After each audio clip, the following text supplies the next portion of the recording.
ഇപ്പം ശിവഭഗവാനെ കാണുമ്പോൾ തന്നെ രുദ്രാക്ഷം ധരിച്ചിട്ടുണ്ടെങ്കിലും കുടുംബസമേതനായിട്ട് ജീവിക്കുന്ന ശിവനെയാണ് നമുക്കറിയാവുന്നത്. അപ്പം രുദ്രാക്ഷം ധരിച്ചുകൊണ്ടല്ലേ സന്തോഷമായി ജീവിക്കുന്നത്. നമുക്ക് ഇതിന്റെ കൺക്ലൂഡ് ചെയ്യാം. ഇങ്ങനെ ഇതിൽ ആണ് പെണ്ണ് വ്യത്യാസവുമില്ല.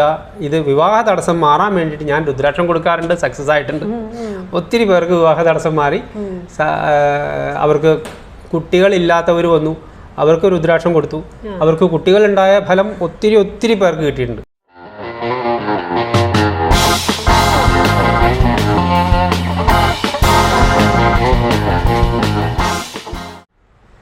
നമസ്കാരം. അലക്സഞ്ജന വ്ളോഗ്സിലേക്ക് എല്ലാവർക്കും സ്വാഗതം. ഇന്ന് നമ്മോടൊപ്പം ഉള്ളത് മുരളി സാറാണ്. മുരളി സാറിന് എല്ലാവർക്കും പരിചിതമാണ്, നമ്മൾ ഒരുപാട് വീഡിയോസ് ചെയ്തിട്ടുണ്ട്. ഇപ്പോൾ രുദ്രാക്ഷം എന്ന് പറയുന്ന ഒരു പരിപാവനമായ കായ, അത് കേരളത്തിനകത്തും പുറത്തും ഒരുപാട് പേരിലേക്ക് എത്തിച്ച ഒരു മഹാനായ വ്യക്തിയാണ് ഇദ്ദേഹം. അപ്പം രുദ്രാക്ഷം എന്നുള്ള ആ ഒരു കായ അല്ലാതെ, അല്ലെങ്കിൽ ആ ഒരു എന്താ പറയുക, നമുക്ക് എനർജൈസ് ചെയ്യാൻ പറ്റുന്ന, അല്ലെങ്കിൽ നമുക്ക് പരിഭാവനമായി സൂക്ഷിക്കാൻ സാധിക്കുന്ന, നമുക്ക് ധരിക്കാൻ സാധിക്കുന്ന ഈ ഒരു കാ കൂടാതെ സാറ് മറ്റനേകം എനിക്കും സ്റ്റോൺസ്, ജം സ്റ്റോൺസും അല്ലാത്തതായ സെമി പ്രഷ്യസ് ആയിട്ടുള്ള സ്റ്റോൺസും ഒക്കെ കൊടുത്തിട്ടുണ്ട്. അപ്പോൾ അതിനൊക്കെ ഓരോ ഫലങ്ങൾ പറഞ്ഞും അവർക്ക് പറ്റിയതാണോ എന്ന് നോക്കിയാണ് ഇത്രയും നാളും കൊടുത്തിട്ടുള്ളത്. അപ്പം കോസ്മോക്കി ഹീലിംഗ് സൊല്യൂഷൻസ് എന്ന് പറയുന്ന സ്ഥാപനം സാർ നടത്തി പോരുന്നുണ്ട്. ഇപ്പോൾ എറണാകുളം തൃപ്പൂണിത്തുറയാണ് സാറിൻ്റെ സ്ഥലം. അപ്പം രുദ്രാക്ഷത്തെ പറ്റി ഒരുപാട് സംശയങ്ങൾ നിരന്തരം വന്നുകൊണ്ടിരിക്കുന്നുണ്ട്. എന്ന് വെച്ചാൽ അതെല്ലാവർക്കും ഒരു കൗതുകം ഉണർത്തുന്ന ഒരു വസ്തുവാണ്. ശരിക്കും പറഞ്ഞാൽ ശിവഭഗവാൻ അണിയുന്നത് കൂടാതെ നമുക്ക് എല്ലാവർക്കും ധരിച്ചാൽ നല്ലത് മാത്രമേ വരൂ എന്നുള്ള വിശ്വാസമാണ് പ്രധാനമായിട്ടുമുള്ളത്. അതായത് നമ്മുടെ ഒന്ന് ക്ലെൻസ് ചെയ്യുക, നമ്മുടെ ഓറയെ ക്ലെൻസ് ചെയ്യുക, നമ്മുടെ ശരീരത്തിനെയും മനസ്സിനെയും ശക്തിപ്പെടുത്തുക, ഇതെല്ലാം ഉദ്ദേശിച്ചുകൊണ്ട് തന്നെയാണ് ചെയ്യുന്നത്.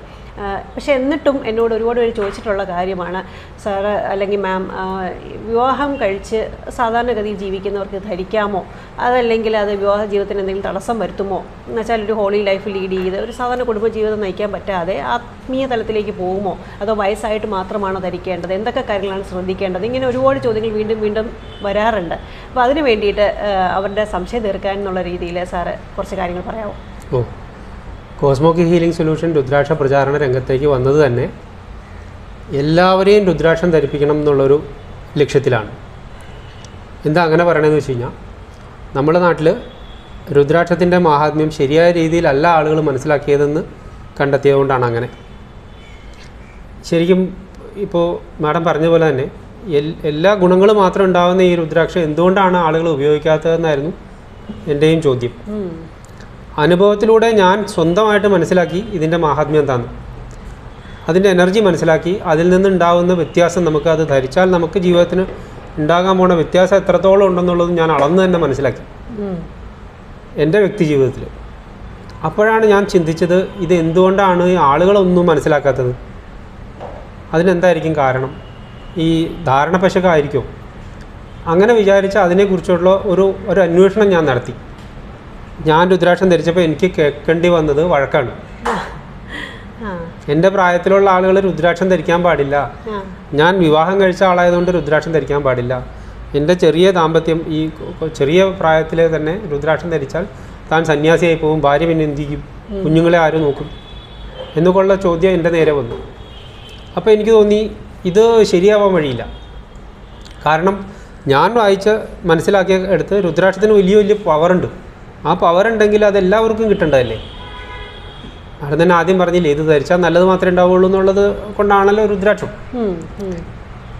അപ്പോൾ അത് നമ്മൾ ധരിക്കാതെ വയസ്സായിട്ട് ധരിക്കാനിരുന്നു കഴിഞ്ഞാൽ, എനിക്ക് ജോലി കിട്ടാത്ത ഒരാളിന് ജോലി കിട്ടാൻ വേണ്ടിയിട്ടൊരു എഫിഷ്യൻസി വർക്ക് ചെയ്യിക്കാൻ രുദ്രാക്ഷം കൊള്ളാം.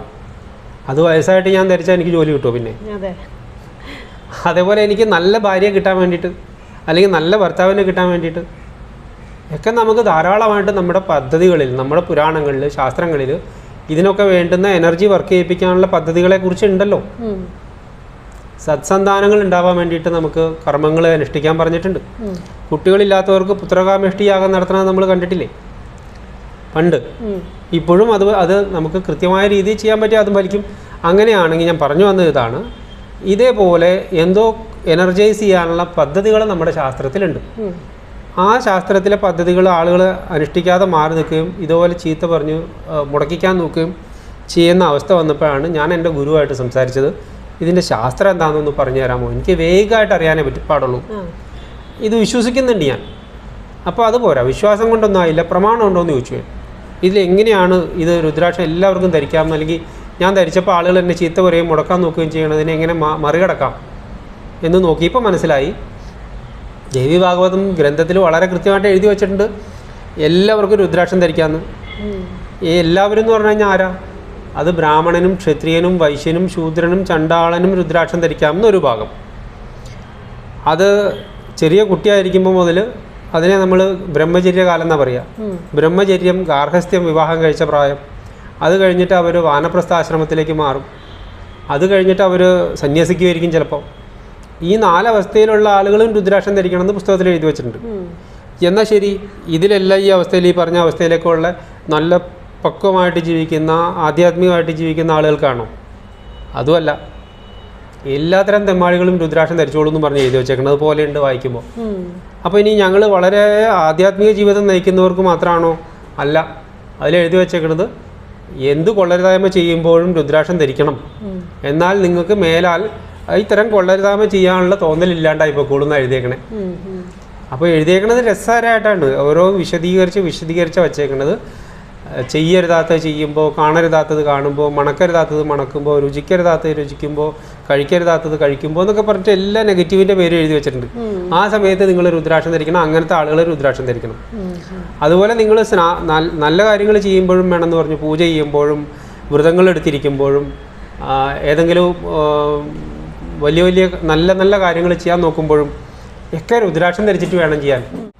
എല്ലാ വൈദിക കർമ്മം ചെയ്യുമ്പോഴും രുദ്രാക്ഷം ധരിക്കണം എന്ന് എഴുതി വെച്ചേക്കണേ.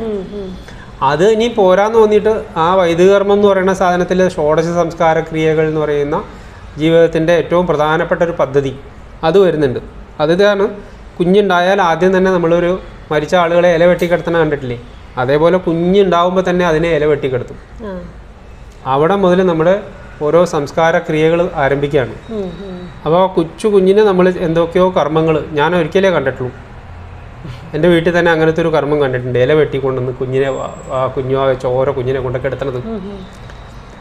അത് കഴിഞ്ഞ് അതിനെ നമ്മൾ കാതു കുത്തിച്ചു, അതുപോലെ പേരിട്ടു, അരമണി കെട്ടി, അതുപോലെ അത് കഴിഞ്ഞ് ചോറ് കൊടുത്തു, പിന്നെ അതിൻ്റെ മുടി മുറിക്കണ കർമ്മങ്ങൾ നടത്തി. ഇങ്ങനെയുള്ളതിൽ അവസാനം അത് യുവാവാകുമ്പോൾ അവരെ നമ്മൾ വിവാഹ കർമ്മം ചെയ്യും. വിവാഹ കർമ്മത്തിന് ശേഷം വരുന്നതാണ് അവരുടെ ശാന്തി മുഹൂർത്തം നിശ്ചയിച്ച് ആ യുവമിഥുനങ്ങൾ ദാമ്പത്യം തുടങ്ങുന്ന സമയം. ഇന്റർകോഴ്സ് ചെയ്യുന്ന സമയം എന്ന് തന്നെ പച്ചയ്ക്ക് പറയണം. ആ സമയം മുഹൂർത്തം നോക്കി വെച്ച് ചെയ്യുന്ന ആളുകളാണ് നമ്മൾ.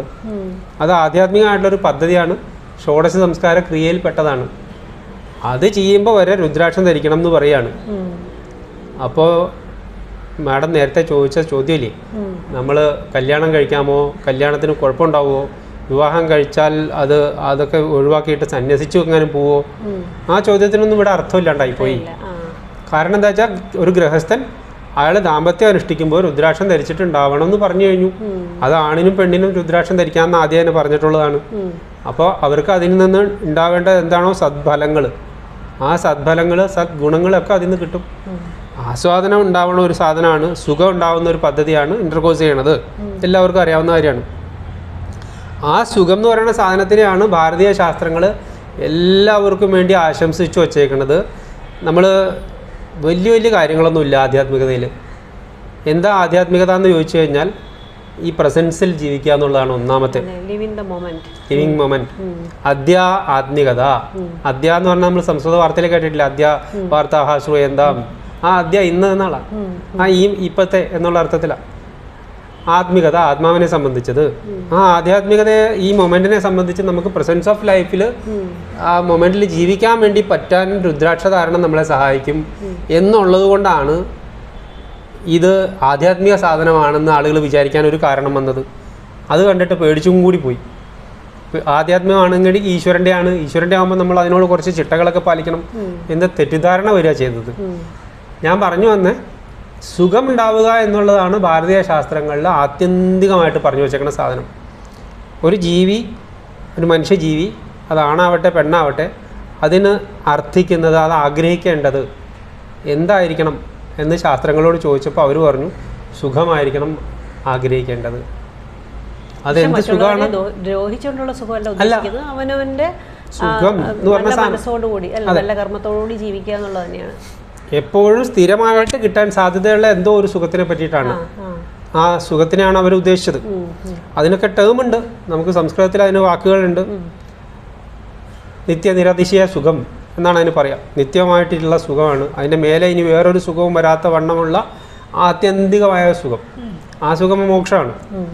അതിലേക്ക് എത്തുന്നതിന് മുമ്പ് ജീവിതത്തിൻ്റെ ഏത് പടിയിൽ എവിടെ കാണുന്ന എല്ലാ സുഖങ്ങളും ആ സുഖത്തിൻ്റെ കുഞ്ഞുങ്ങളാണ്. അതുകൊണ്ട് കണ്ട സുഖങ്ങൾ മുഴുവനും ഈശ്വരീയമായിട്ടുള്ള സംയോഗമാണ്, ധ്യാനമാണ്. എവിടെ എപ്പോൾ സുഖം കിട്ടിയാലും അത് ഒരു ചെറിയ മൊമെൻറ്റിലേക്കുള്ള മോക്ഷമാണ്. നമ്മുടെ ധ്യാനാവസ്ഥയാണത്, സമാധി അവസ്ഥയാണത്. ഇപ്പം ശിവഭഗവാനെ കാണുമ്പോൾ തന്നെ രുദ്രാക്ഷം ധരിച്ചിട്ടുണ്ടെങ്കിലും കുടുംബസമേതനായിട്ട് ജീവിക്കുന്ന ശിവനെയാണ് നമുക്ക് അറിയാവുന്നത്. അപ്പം രുദ്രാക്ഷം ധരിച്ചുകൊണ്ടല്ലേ സന്തോഷമായി ജീവിക്കുന്നത്. അപ്പോൾ നമുക്ക് ഇതിൻ്റെ കൺക്ലൂഡ് ചെയ്യാം ഇങ്ങനെ, ഇതിൽ ആണ് പെണ്ണ് വ്യത്യാസവുമില്ല. ഇത് വിവാഹ തടസ്സം മാറാൻ വേണ്ടിയിട്ട് ഞാൻ രുദ്രാക്ഷം കൊടുക്കാറുണ്ട്, സക്സസ് ആയിട്ടുണ്ട്. ഒത്തിരി പേർക്ക് വിവാഹ തടസ്സം മാറി. അവർക്ക് കുട്ടികളില്ലാത്തവർ വന്നു, അവർക്ക് രുദ്രാക്ഷം കൊടുത്തു, അവർക്ക് കുട്ടികളുണ്ടായ ഫലം ഒത്തിരി പേർക്ക് കിട്ടിയിട്ടുണ്ട്. ഒരു പ്രശ്നമേ ഉള്ളൂ, ഇവരുടെ ഫീഡ്ബാക്ക് കളക്ട് ചെയ്യാൻ വേണ്ടി കോസ്മോക്ക് ഇതുവരെ മെനക്കെട്ടിട്ടില്ല. കാരണം എങ്ങാനും അവിടെ ബിരിയാണി കൊടുക്കണ്ടോ എന്ന് എനിക്ക് സന്ദേഹമില്ല. എല്ലാവർക്കും ഡെഫിനറ്റ് ആണ്. നമ്മളത് പോസിറ്റീവായിട്ട് ചിന്തിച്ച് തന്നെയാണ് കൊടുക്കുന്നത്. അതിനെപ്പറ്റി അന്വേഷിക്കേണ്ട കാര്യമില്ല നമുക്ക്. അവരെങ്ങാനും വേറെ ഏതെങ്കിലും ആവശ്യത്തിലേക്കോ അല്ലെങ്കിൽ പിന്നെ എപ്പോഴെങ്കിലും നമ്മളെ കോൺടാക്ട് ചെയ്യുമ്പോഴോ മാത്രമേ നമുക്കത് അറിയുന്നുള്ളൂ. ഒരു സംഗതി കൂടി ഉണ്ട്, ഒരു ആചാര്യ സ്ഥാനത്ത് നിന്ന് തന്നെയാണ് ഞാൻ ഇത് ചെയ്യണത്. അപ്പോൾ ആചാര്യനെ പിന്നെയും തേടി വന്ന് ഇതേ വിഷയത്തിലേക്ക് വീണ്ടും വരാൻ ഒരാചാര്യനും ഇഷ്ടപ്പെടുന്നില്ല ആരെയും.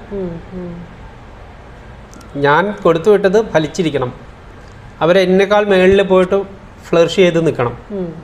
അതാണ് ഓരോ ആചാര്യൻ്റെയും ഉദ്ദേശം ഭാരതീയ ശാസ്ത്രങ്ങളിൽ. അപ്പോൾ പിന്നെ അയാൾക്ക് അങ്ങനെ ഫലം ഉണ്ടായെങ്കിൽ എനിക്ക് കുറച്ചുകൂടി ദക്ഷിണ കിട്ടണ്ടേന്നൊന്നും ചിന്തിക്കേണ്ട കാര്യമില്ല ഇവിടെ. ഓക്കെ, ഏറ്റവും സിമ്പിൾ, നമ്മൾ കൊടുത്തിരിക്കുന്നു, അത് ഫലിച്ചിരിക്കും. പക്ഷെ എന്താ പ്രശ്നം എന്ന് വെച്ചാൽ പലരും ഈ പ്രയാസങ്ങൾ ഉണ്ടാകുമ്പോഴാണ് ഈ രുദ്രാക്ഷം ധരിക്കണം അല്ലെങ്കിൽ ധരിച്ചു കളയാം എന്നൊക്കെ ചിന്തിക്കുന്നത് തന്നെ. അല്ലാതെ സുഖമായിരിക്കുമ്പോൾ നല്ല രീതിയിൽ ജീവിച്ചു പോകുമ്പോഴും ഇത് ആവശ്യമാണെന്നുള്ള ചിന്ത വരുന്നില്ല. അത് കഴിയുമ്പോഴത്തേക്ക് ഇത് ഇട്ട് കഴിയുമ്പോൾ പെട്ടെന്ന് പ്രശ്നങ്ങളൊക്കെ മാറി എല്ലാം നോർമലൈസ് ആവും, നല്ലത് വരും എന്ന് ചിന്തിച്ച് അങ്ങനെ പോയിട്ട് അത് ഇട്ടാൽ നന്നാവുമോ അല്ലെ മാറുമോ, അല്ലെ ഇട്ടിട്ട് കുറച്ച് ദിവസം കഴിയുമ്പോൾ അയ്യോ ഇതൊന്നും മാറുന്നില്ലല്ലോ, ഒന്നും സംഭവിക്കുന്നില്ലല്ലോ എന്ന് ചിന്തിക്കുന്നവരും ഉണ്ട്. കുറച്ച് പേര് അങ്ങനെയുണ്ട്. അങ്ങനെ ഇതൊരു മെറ്റീരിയൽ ബെനിഫിറ്റ് കിട്ടാൻ വേണ്ടിയിട്ട് മാത്രം ആരെങ്കിലും വളരെ കുറച്ച് പേര് വരുന്നതായിട്ട് കാണുന്നുള്ളൂ. നമ്മുടെ ആളുകളെല്ലാവരും ഇതൊരു ആധ്യാത്മിക ശക്തി ഉള്ളതാണെന്നും അത് എനിക്ക് വേണ്ട സമയത്ത് വേണ്ടതുപോലെ പ്രവർത്തിച്ചോളും എന്നുള്ള ധാരണയിലാണ് ഭൂരിഭാഗം പേരും വന്ന് കണ്ടേക്കണത്. പക്ഷേ മനുഷ്യരാണ്, ജീവിതമാണ്, പ്രയാസങ്ങളുള്ളവരാണ് ഇതൊക്കെ പൈസ മുടക്കി വന്ന് വാങ്ങിക്കുന്നത്. ചിലവർക്ക് വേണ്ട പോലെ വിചാരിച്ച പോലെ ചിലപ്പോൾ ഒരു ഫലം കിട്ടിക്കാണില്ല. അപ്പോൾ അതിൻ്റെയൊക്കെ കാരണം പിന്നെയും നമ്മൾ പുറകോട്ട് ചിന്തിക്കേണ്ടി വരും. ചില ആളുകൾക്ക് അസാധാരണമാം വിധം ശക്തി പ്രഹരം കൊടുത്തുകൊണ്ട് വലിയൊരു ഇനീഷ്യേഷൻ പോലെ വലിയൊരു ദീക്ഷ കിട്ടിയതുപോലെയാണ് രുദ്രാക്ഷധാരണ ആളുകൾക്ക് കിട്ടിക്കൊണ്ടിരിക്കുന്നത്. ഒരു പക്ഷേ ചില ആളുകൾക്ക്, കുറച്ച് പേർക്ക് ഇത് വേണ്ട തരത്തിൽ അവരിൽ ഫലിക്കുണ്ടാവില്ല, നേരത്തെ പറഞ്ഞ സാഹചര്യം. അതിൻ്റെ കാരണം ഇനിയും പൂർവ്വ കാരണങ്ങൾ അവരുടെ ജീവിതത്തിൽ അത്രമാത്രം ദുരിതങ്ങളും കർമ്മദോഷങ്ങളും ഒക്കെ ഉണ്ടാവും. ഞാൻ അങ്ങനത്തെ കേസ് കണ്ടിട്ടുണ്ട്. അവരെ നമ്മൾ ജ്യോതിഷത്തിൻ്റെ രീതിയിൽ അവർ വന്ന് സങ്കടം പറയും. ചിലപ്പോൾ നേരത്തെ പറഞ്ഞ പോലെ എല്ലാം മാറി സുഖമായ ആളുകൾ എന്നെ കാണാൻ പിന്നെ വരികയില്ല, അവർ ഫീഡ്ബാക്കും തരുന്നില്ല. വേണ്ട, നമുക്ക് പരാതിയില്ല. പക്ഷെ വരുന്നു വളരെ കുറച്ച്, വളരെ മൈനോറിറ്റി.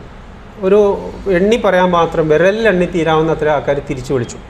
അപ്പോൾ അവരുടെ നമ്മൾ വിടുന്നില്ല. അവരുടെ വീണ്ടും ജ്യോതിഷനെ കണ്ട് അവരെയും ഞാനും ജ്യോതിഷനും കൂടി ഇരുന്ന് ഒക്കെ ചർച്ച ചെയ്ത് അവരുടെ പ്രശ്നങ്ങളിലേക്ക് നമ്മൾ പോയി നോക്കിയിട്ടുണ്ട്. ചിലത് നമുക്ക് നിവർത്തിക്കാൻ പറ്റാത്ത തരത്തിലുള്ള ബ്ലോക്കുകളായിരിക്കും, അവർക്കും മാറ്റാൻ പറ്റില്ല. പല ഇങ്ങനെ പടലമായിട്ട് നിൽക്കുന്ന ചിലതരം പ്രശ്നങ്ങളുണ്ട്. ഒരു കുടുംബം മാത്രം വിചാരിച്ചാൽ ചിലപ്പോൾ സാധിക്കില്ല. അവരുടെ കുടുംബത്തിൻ്റെ മറ്റു താവഴി ആളുകളും കൂടി ചേർന്ന് ചെയ്യേണ്ടി വരുന്ന കാര്യങ്ങൾ. ഏത് തരത്തിലും ഒരാളെ രക്ഷപ്പെടാൻ അനുവദിക്കാത്ത തരത്തിൽ കർമ്മബന്ധങ്ങൾ വന്ന് പെട്ടേക്കുന്ന ആൾക്കാർ വളരെ കുറച്ച് ആൾക്കാർ. അവർക്ക് വിരലിൽ എണ്ണി തീർക്കാവുന്നേ ഉള്ളൂ. അവരെ നമ്മൾ വിട്ടിട്ടില്ല. അവർക്ക് വീണ്ടും ഹീലിംഗ് ഒക്കെ കൊടുത്തുകൊണ്ടിരിക്കുന്നുണ്ട്. അവർക്ക് നമ്മൾ വേണ്ട സപ്പോർട്ട് കൊടുത്തുകൊണ്ടിരിക്കുന്നുണ്ട്.